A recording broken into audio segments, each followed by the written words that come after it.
Olá, bem-vindos a mais uma entrevista aqui do Seu Dinheiro. Hoje a gente vai falar sobre mercado imobiliário. Quem está comigo é o Rodolfo Amstalden. Ele é colunista do Seu Dinheiro, é sócio fundador da Empíricos e você provavelmente já viu ele por aí falando sobre renda fixa, renda variável, mas talvez você não saiba que ele também está se especializando em investimentos no mercado imobiliário, né, Rodolfo? Sim, eu gosto bastante desse assunto, né? Inclusive, como pessoa física, já fiz vários investimentos em imóveis e tenho estudado cada vez mais sobre o assunto, né? Tanto aqui no Brasil quanto lá fora. É um tema que me agrada bastante. Bom, também me agrada, também gosto muito desse setor, quem acompanha minhas newsletters sabe disso. Agora, Rodolfo, eu queria conversar com você primeiro sobre conjuntura. A gente sabe que no início do ano a perspectiva era que o mercado imobiliário entraria num novo ciclo de alta. Só que aí veio o coronavírus, tudo mudou, e eu queria saber se esse cenário também mudou para o setor imobiliário ou não. Putz, eu sei que fica esse gostinho de uma falsa promessa, né? Mas primeiro que eu acho que não é nenhuma perspectiva. Principalmente nos grandes centros, e aqui São Paulo foi um exemplo muito marcante disso, né? A gente já percebeu, com vários indicadores objetivos, um aquecimento do mercado imobiliário, né? Então não ficou naquele terreno da falsa promessa, assim, já estava acontecendo. E sobre mudança de cenário, agora com a crise do corona, eu acho que não é bem uma mudança de cenário, eu acho que é um adiamento, né? Então aquelas expectativas que a gente tinha ali, que já estavam começando a se concretizar, passam a ser postergadas para 2021 por causa do corona, né?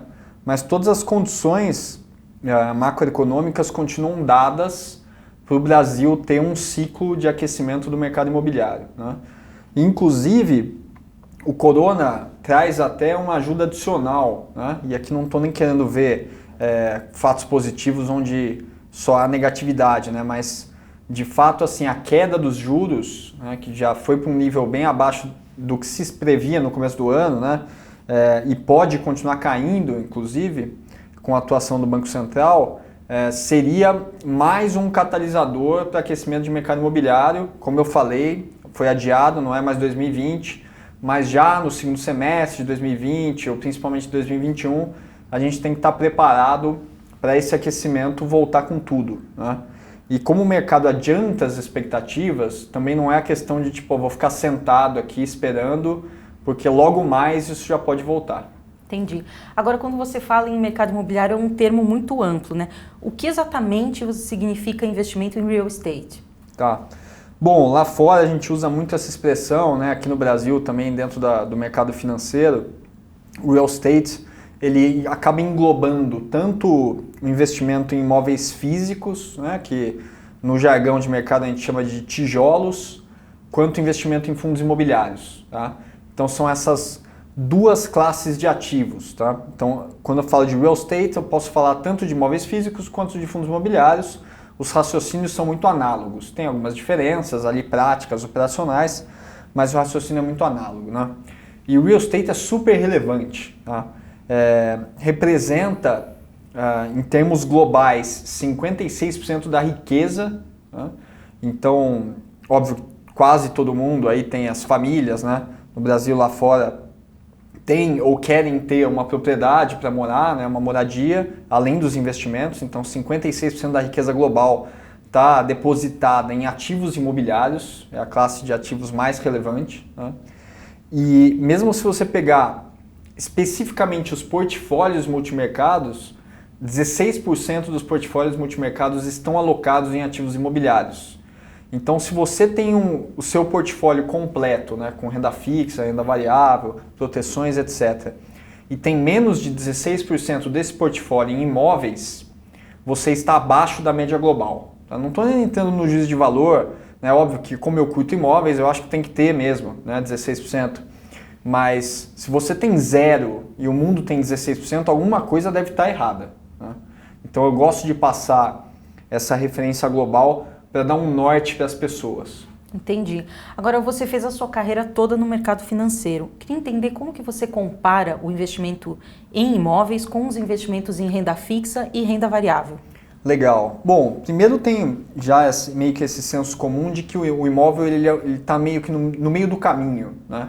Tanto é que quando começou o movimento de inclusão de CPFs na Bolsa Brasileira, os fundos imobiliários adiantaram esse movimento.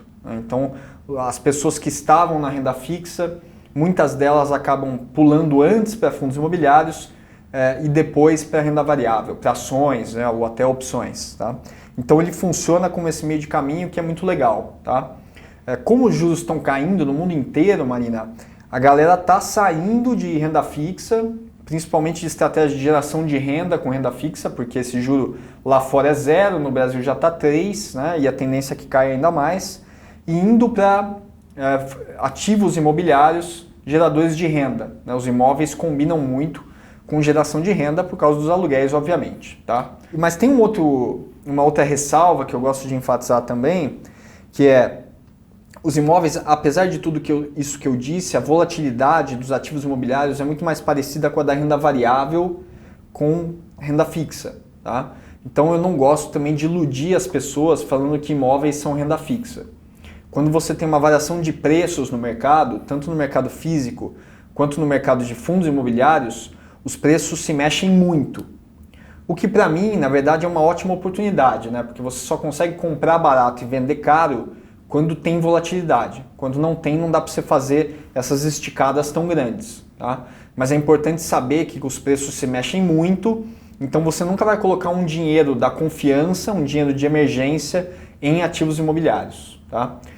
E um outro ponto legal é o da diversificação. Tá? Porque você só consegue atingir benefícios totais de diversificação numa carteira completa se você tem imóveis. Né? Se você não tem imóveis na carteira, o seu retorno fica em média de 50 a 100 pontos base abaixo de uma carteira que tem imóveis, né? Ou seja, de 1 a 0,5% abaixo ao ano. Então, em 30 anos, isso é um retorno gigantesco. Tá? Então, você só consegue adquirir essa diversificação completa da carteira tendo imóveis no seu portfólio. Entendi. Agora eu penso muito nas pessoas que estão em casa. A gente falou muito nos últimos anos das pessoas que foram para a Bolsa de Valores, né, fundos imobiliários, ações, mas tem muito mais gente com dinheiro na poupança, com dinheiro no fundo DI. Eu tenho várias pessoas na minha família, vários amigos que têm o seu dinheiro parado ali num fundo DI, que até pensaram em investir na Bolsa, ficaram com medo agora que a Bolsa caiu, estão até dando graças a Deus que não entraram. Só que esse pessoal ainda tem um problema, que é ter o dinheiro hoje que rende menos de 4% ao ano na renda fixa. Sim. O imóvel seria uma alternativa para essas pessoas? Eu acho uma excelente alternativa. Né? Primeiro porque muitas das pessoas já têm uma idade um pouco mais avançada ali, uns 50 anos ou mais, e falar para essas pessoas sobre investimento em imóveis está longe de ser um absurdo. Na verdade, essas pessoas cresceram e muitas delas começaram a construir patrimônio com imóveis, né? Os imóveis foram, por muito tempo, o investimento preferido dos brasileiros, inclusive no confisco do Collor. Se você tivesse imóveis, você estava mais ou menos ali salvo do pior dos problemas. Né? Com a inflação também, os imóveis protegeram por muito tempo da inflação. Né? Então, eu não preciso convencer uma pessoa de 50 anos ou mais que imóveis são um bom investimento. Tá? O problema é que às vezes parece algo ultrapassado. Né? Ah, ficou para trás, agora a novidade é bolsa, a novidade é estar em ações, tá? Mas aí quando você apresenta para essas pessoas fundos imobiliários, ou seja, aqueles imóveis de antigamente negociados em bolsa, com uma série de vantagens, com muito mais liquidez, muito mais governança corporativa, segurança de investimento, aí você fecha ali a combinação perfeita para juntar meio que a tradição com a inovação, né? Então, por isso que eu gosto muito de fundos imobiliários para esse público específico. E tem mais uma questão que eu acho que foi muito debatida sobre investimento em imóveis. Muito se ouviu falar de que não é um bom investimento em imóveis, se você fizer outra aplicação financeira, você não vale a pena mais comprar imóveis. Qual que é a sua opinião sobre isso? Olha, na verdade, assim, dentro do arcabouço financeiro, isso acabou ganhando muito apelo por conta até do Robert Kiyosaki, né, no Pai Rico, Pai Pobre, que é um livro super legal, né, eu mesmo já li algumas vezes, e acho que todo mundo deve ler, em que ele fala que um dos canais para você obter riqueza ao longo de uma vida é você ter uma filosofia asset light, né, ou seja, não ficar carregando ativos nas costas, né, porque esses ativos eventualmente podem virar passivos. Tá? Então, a partir do momento que você tem um imóvel, a propriedade de um imóvel, você está abrindo mão de ter aquele dinheiro aplicado em outras coisas com mais liquidez, com mais potencial de retorno, etc. Tá? Então é uma visão que eu respeito muito, acho que também passa por opiniões pessoais, né? A decisão de investir em imóvel não é estritamente financeira, também envolve ali um romance, uma decisão familiar, etc. Mas eu acho que o Kiyosaki subestima um pouco o potencial de valorização do preço dos imóveis, né? Então a gente está muito associado ali com a propriedade do imóvel estritamente ao aluguel. Quando na verdade se você faz um investimento em imóvel com um timing bom, que não precisa ser o timing ideal, né, que o timing ideal ninguém consegue ter, mas com um bom timing no começo do ciclo imobiliário, ou se aproveita de oportunidades específicas, muitas vezes de 70% a 80% do seu retorno total é obtida com ganho de capital. Tá?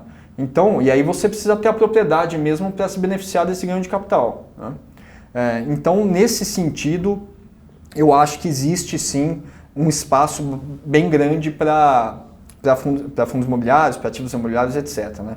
E tem uma outra questão também que eu acho que é assim, você dá um pouco mais de valor porque é empírico. Né? Então, se 56% da riqueza global está em imóveis e 16% dos portfólios multimercados, não é possível que seja um investimento tão ruim assim. Né? As pessoas não estariam cometendo erros dessa magnitude por décadas e décadas. Né? Sim, agora tem, que fazendo um pouco aqui o papel de advogado do diabo, a questão da liquidez, né? Como que isso não seria um obstáculo para o investimento no setor? Sim, é um obstáculo. Inclusive, assim, a liquidez dos tijolos, não preciso nem falar muito sobre isso, né? Porque é um mercado já mais lento, tá? De comprar e vender imóveis e tal. Embora tenha melhorado muito. Né? E por que tem melhorado muito? Primeiro, as estatísticas são bastante claras nesse sentido. A troca de mãos para proprietários de imóveis, se você comparar com 50 anos atrás, ela aumentou de 5 a 10 vezes dependendo do país. Tá? Então, nos países mais Brasil, 5 vezes, países mais Estados Unidos, 10 vezes. Então, não é mais tão difícil você encontrar compradores e vendedores. Os imóveis estão trocando de mãos muito mais rápido. Isso é ótimo para o dinamismo do mercado. Além disso, houve um choque de tecnologia, né? Houve e está ainda acontecendo. Tá? Então, com plataformas como Viva Real, Zap, Quinto Andar, Loft, etc., isso aumenta muito a liquidez no mercado imobiliário. E cada vez mais eu enxergo indícios desse mercado funcionando num ambiente de balcão quase bolsa. Tá? Nunca vai ser uma bolsa de fato, né? Aqui estou falando de imóveis físicos, mas cada vez mais com esse avanço da tecnologia, a negociação de imóveis vai ficar muito parecida com a negociação de bolsa, né? Inclusive com contrapartes, contratos digitais, etc., que vão dar muito mais segurança para esse mercado. E com os fundos imobiliários, no Brasil, essa é uma categoria que está crescendo muito, os fundos estão fazendo várias emissões, estão ganhando liquidez, bastante liquidez, então já tem fundos imobiliários que têm movimentação diária comparável a de ações até large caps, né? E esse é um movimento que você não volta para trás, é efeito catraca, você só vai para frente. Tá? Então não vou falar aqui que liquidez não é um problema, mas é um problema cada vez menor ao longo do tempo. Agora, tirando a liquidez, que outros riscos você enxerga nesse investimento? Olha, eu gosto sempre de fazer um teste de estresse. Eu me fecho ali no quarto ou no meu escritório lá em casa e faço um teste de estresse antes de investir em qualquer imóvel. Tá? Esse teste de estresse tem basicamente 4 parâmetros. Primeiro eu imagino primeiro enxergo como está e como pode ficar a vacância do imóvel. A vacância é se o imóvel está vazio. Existe a vacância física e a vacância financeira. A vacância física, obviamente, se o locatário não está lá. A vacância financeira, se o locatário às vezes está lá, mas não está pagando. Então você tem um componente de inadimplência. Então você tem que ter um cenário para a vacância do seu imóvel, esteja ele desocupado ou inteiramente ocupado. Você tem que, na verdade, não é só um cenário, você tem que estressar, então montar vários cenários de vacância. Segundo, preço de aluguel. O que eu imagino para a dinâmica do preço de aluguel ao longo dos próximos 3 anos, por exemplo? Poxa, os aluguéis vão ficar mais caros, vão cair, né? Como a inflação vai mexer no preço do aluguel? Isso é super importante também para o teste de estresse. Terceiro, Se eu usei dívida para comprar o imóvel, eu tenho que entender o que pode acontecer com aquele perfil de dívida. O que pode acontecer com taxa de juros, se é uma dívida pré ou pós-fixada, se ela é corrigida também pela inflação, porque às vezes você compra um imóvel como um excelente investimento, mas toma uma dívida ruim e a dívida contagia o seu imóvel e ela destrói um investimento que poderia ter sido excelente. Tá? E como quarto parâmetro, eu gosto muito de pensar também no timing do investimento. Tá? Você tem que estar atento a ciclo imobiliário, isso faz uma diferença gigantesca. Se você comprar um excelente imóvel ao fim do ciclo imobiliário, provavelmente você vai fazer um mau investimento. Então um pouco de timing a gente tem que acertar também. Que é aquilo que a gente falou no começo da conversa, né? Sobre esse ciclo do segmento que está puxando uma alta, né? Exatamente, né? Inclusive se você é um investidor que pensa em ir atrás de barganhas, tanto nos imóveis físicos quanto em fundos imobiliários, este é um momento muito favorável. Né? Esse é um momento de crise do coronavírus ali, em que, infelizmente, assim, as pessoas estão se desfazendo com razão ou sem razão, por impulso, etc., por necessidade, estão se desfazendo de ativos imobiliários ou de fundos imobiliários sem pensar no preço. Né? Estão saindo porque tem que sair. Então, um investidor que tem uma posição de compra neste momento, né, inclusive ao longo dos próximos meses, tem uma vantagem muito interessante nas mãos para poder surfar essa recuperação de ciclo lá no segundo semestre ou em 2021. Agora, quem quiser entrar no mercado imobiliário, quais seriam as estratégias para multiplicar o capital? Você pode citar algumas? Tá bom. Bom, tem várias estratégias, né? Inclusive eu preparei um curso muito legal. A gente já vai falar um pouco mais sobre isso, né? Vai estar disponível aí no Seu Dinheiro, em que eu listo dezenas de estratégias diferentes para investimento em imóveis, né? Literalmente. Eu vou falar rapidamente de 3 delas que eu gosto muito. Tá? A primeira estratégia é a estratégia do Buy It, Fix It, Sell It. Né? Que é você compra um imóvel que está meio baqueado, você adiciona um valor de obra a esse imóvel, né? Que pode ser, se você é um engenheiro civil, mais fácil ainda, né? Ou um arquiteto, mas se não você contrata uma equipe, reforma o imóvel e vende ele mais caro. Tá?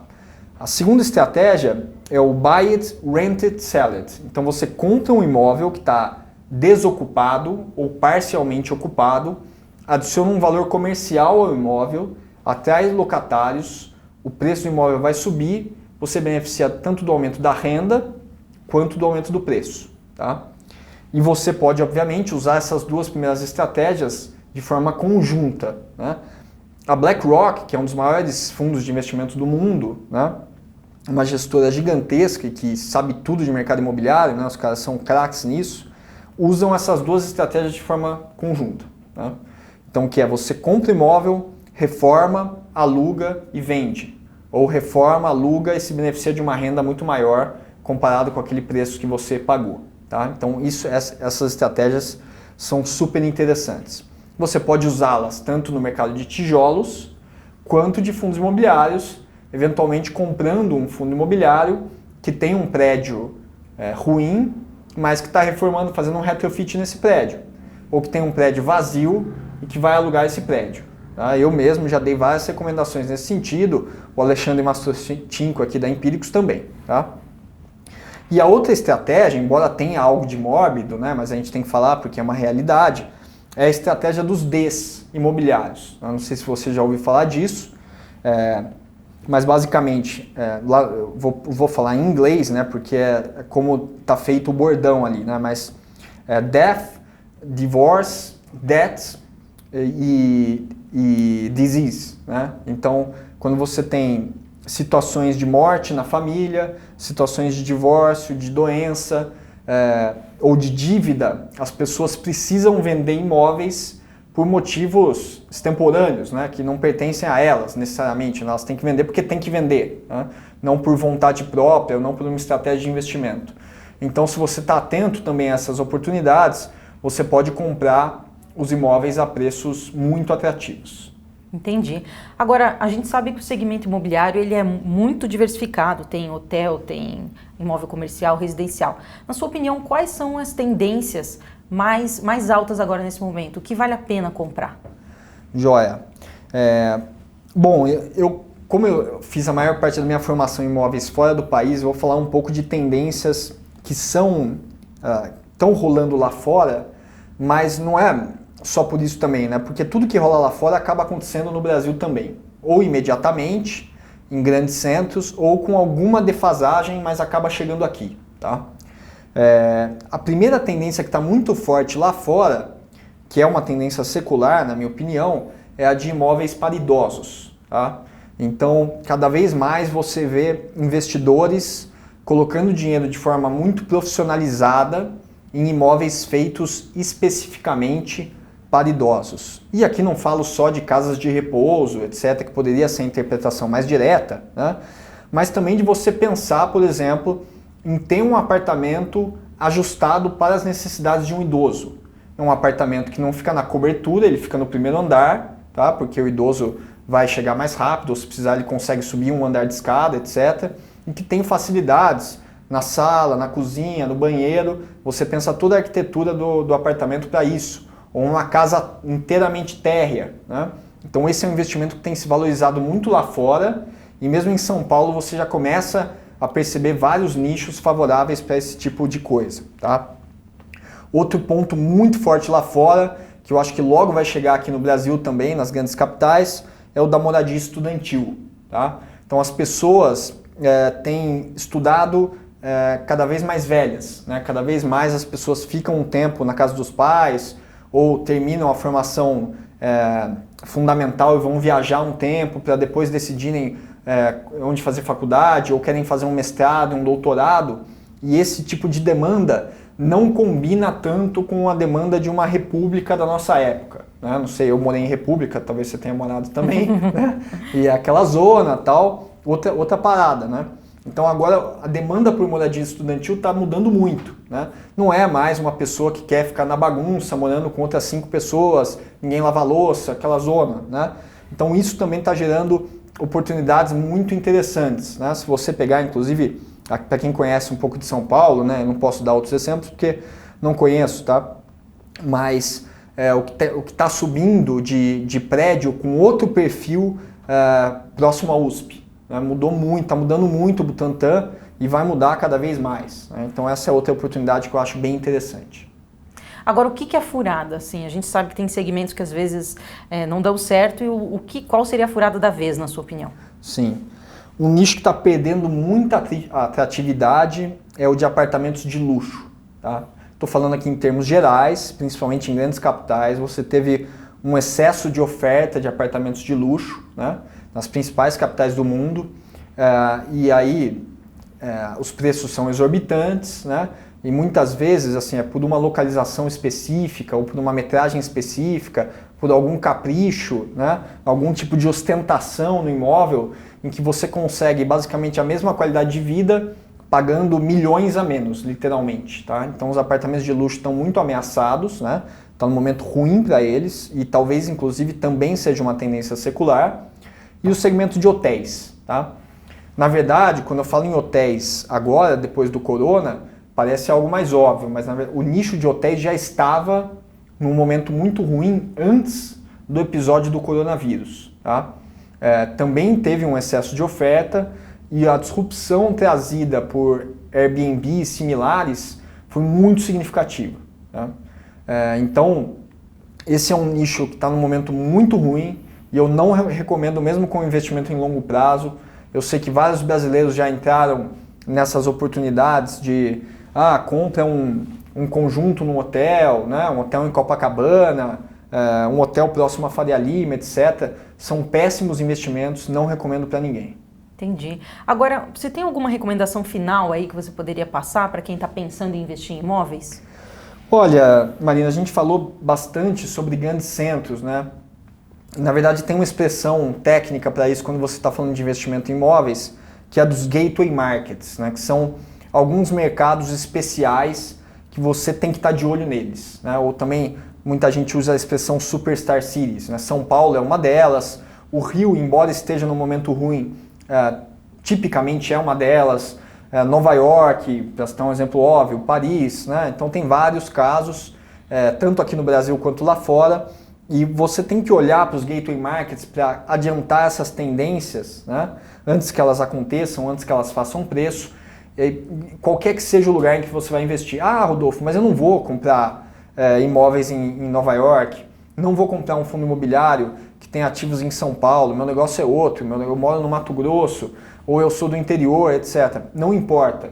Você tem que olhar para o gateway market para entender o que vai acontecer na sua região. Por menor que seja a sua cidade, tem um vínculo muito grande e uma defasagem muito interessante para você explorar, né? Dentro desse curso que eu citei, né, que vai estar disponível no Seu Dinheiro, eu dou uma aula específica sobre gateway markets, que eu acho uma das aulas mais legais, né? Se até tiver um tempinho, aí eu sei que eu passei um pouco da hora aí, do que a gente tinha combinado, né? Mas outras coisas que eu falo ali no curso também que podem interessar para quem está nos acompanhando, né? Como fazer diversificação de fundos imobiliários.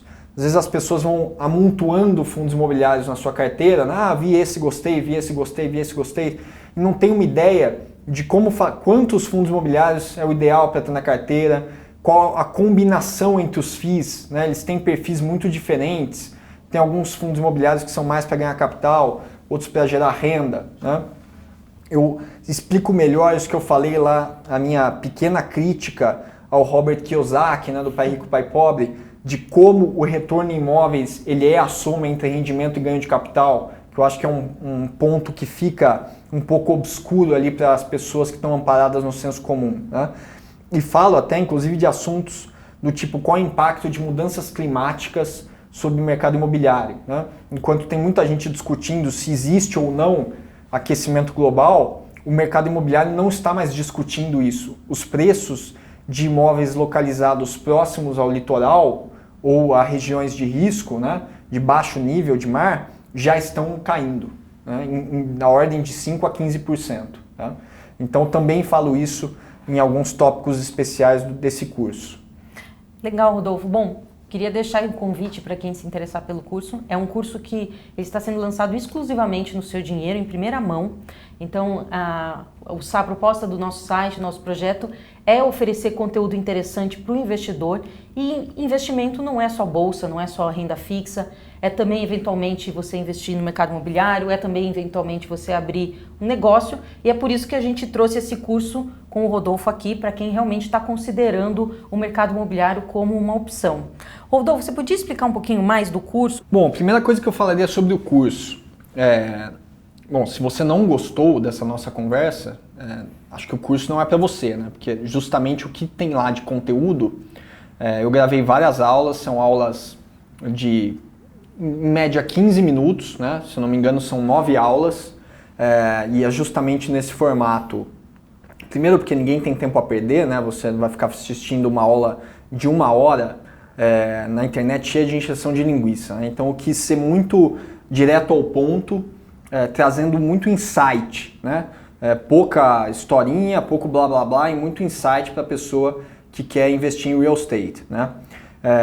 Então nessas aulas basicamente eu vou detalhar, esmiuçar, trazer vários exemplos práticos de muitos dos assuntos que a gente acabou abordando aqui na nossa conversa. Eu tentei trazer para o curso ideias que vão gerar valor, uma dessas ideias, tem várias lá, né? Mas uma dessas ideias seria suficiente para mais do que pagar várias vezes o preço do curso, né? Então o negócio para você ganhar em cima, o próprio curso é um investimento, né?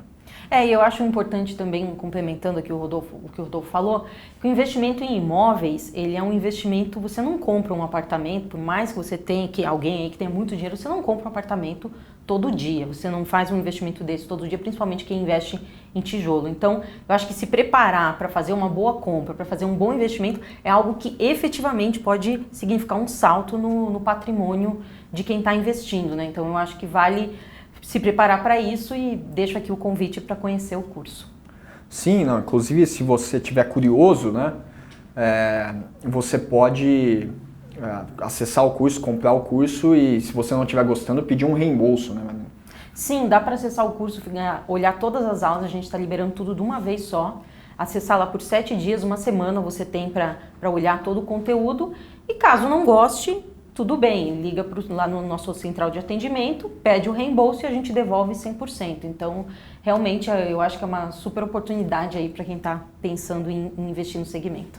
Sim, bom, eu acho também, senão não estaria aqui. E, de novo, eu queria frisar que o momento é muito favorável para você se adiantar ao reaquecimento, né? Então, qual que é o problema dos ciclos imobiliários? Muitas vezes eles começam a acontecer, as pessoas não acreditam no ciclo e só vão entrar depois que a maioria da valorização já passou, tá? Então, curiosamente, o coronavírus nos deu uma janela muito importante, muito valiosa para pegar carona em um ciclo imobiliário que já tinha começado, né? Já tinha começado, já estava aquecendo muito São Paulo, para quem mora em São Paulo sabe disso, né? Até algumas cidades do interior também do país, né? Outras capitais. Então já vinha acontecendo e é como se rolou uma pausa e essa pausa pode ser usada pelo investidor de imóveis justamente para se preparar melhor, né? Para estudar e aí quando voltar você volta desde o começo, né? Como se tivesse dado um reset ali, né? E acho que esse é um momento realmente favorável para você extrair algo de bom aí do episódio do Corona. Legal, muito obrigada, Rodolfo. Quem tiver interesse para adquirir o curso é só clicar no botão que está aparecendo embaixo desse vídeo e estamos aqui para tirar novas dúvidas e trazer mais conteúdo para você. Valeu, Marina!